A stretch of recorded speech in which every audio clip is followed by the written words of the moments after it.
Kabilang ang Albay sa sinailalim sa wind signal number 3 dahil sa bagyong Opong.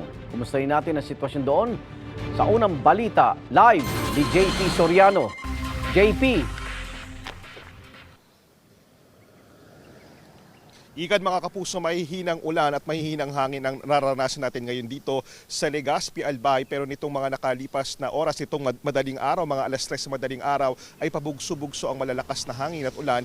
Pero sa kabutihang palad ay wala naman itong mapaminsalang dulot. Wala naman naging pinsalang dulot ang mga hangin ito at hindi rin naman wala rin namang naiulat na pagbaha at maging ang banta ng lahar ay hindi naman ito nangyari kahit pa nasa ilalim ng storm signal number 3 ang probinsya ng Albay. Gayunpaman po ay hanggang kagabi, Igan, ay umaabot na sa mahigit 24,000 na individual o katumbas na mahigit 8,000 pamilya ang inilikas. Kabilang na ang mga residenteng nakatira sa barangay Mabinit sa Legazpi City. Ito po yung barangay na nasa loob ng 6-kilometer permanent danger zone ng Mayon Volcano. Nang ilikas sila, may mga kasama pang sanggol na dinala sa evacuation center sa Legazpi.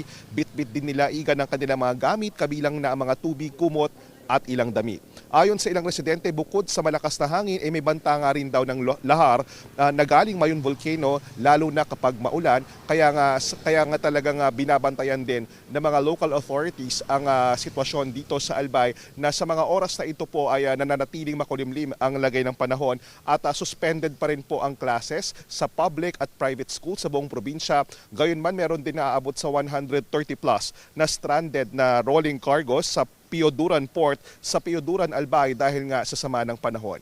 At yan muna ang latest mula rito sa Albay. Balik muna sa iyo, Igan. Maraming salamat at ingat, JP Soriano. Igan, mauna ka sa mga balita, mag-subscribe na sa GMA Integrated News sa YouTube para sa iba't ibang ulat sa ating bansa.